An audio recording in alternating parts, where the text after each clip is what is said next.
Hi, I'm Daniel Aaron Dilger in San Francisco, inside of a hot tub, inside of an iBook.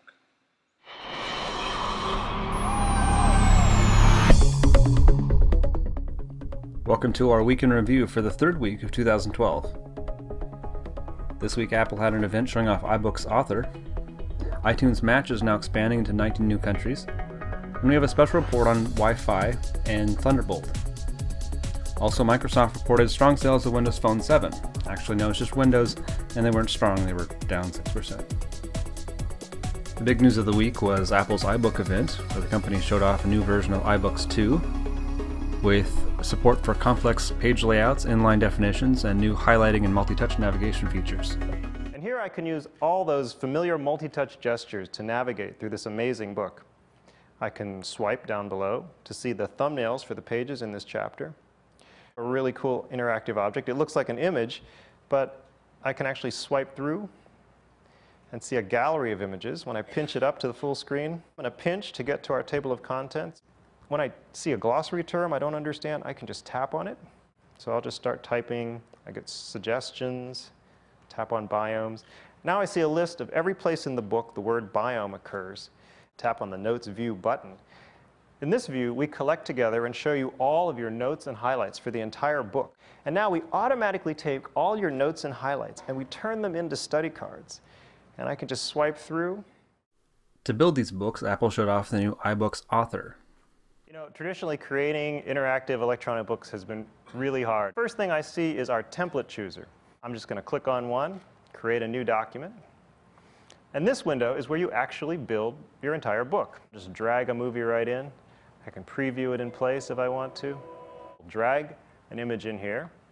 And as I drag it around, you see text flows around it, and I get alignment guides. It's really easy to make sophisticated multimedia glossaries.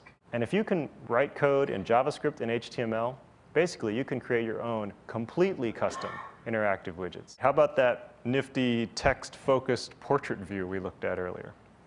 You'll believe it or not, those are actually created for you completely automatically. I'll click up here to see a preview of it.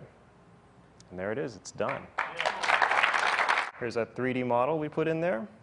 Here's our Keynote Interactive. And here's our totally custom HTML interactive.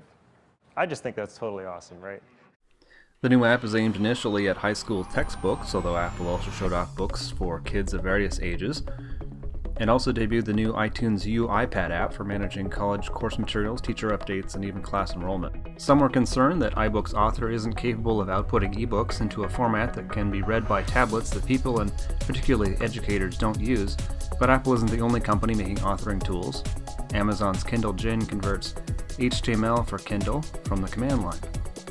This week in product news, Apple opened up its iTunes Match service to 19 new countries across mostly Latin America, bringing the total to 37. And Apple is expected to rapidly adopt 802.11 AC, also known as gigabit Wi-Fi, 13 years after Steve Jobs demonstrated Airport for the first time. We decided to go for it, and we are so excited about this. Airport wireless networking. This week in business news, Acer, Asus, and Lenovo are all expected to begin adopting Thunderbolt this spring on their higher-end PCs, meaning that their Ultrabooks won't just look like the MacBook Air, but will actually share more of the features that it debuted last year. Apple also claimed ownership of digital photography patents that Kodak has used to collect over $3 billion in royalties from other companies, based on technology the two shared back in the early 90s working on the QuickTake camera. Microsoft reported that revenue for Windows fell 6% on slow PC sales, and Google shares fell over 9% after it reported revenues that fell short of expectations.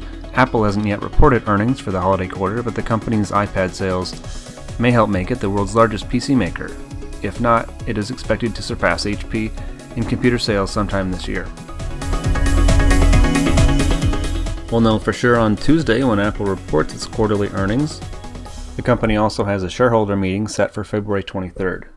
Stay tuned for coverage of the coming week's events at AppleInsider.com, and don't forget to share your comments and questions with us via email.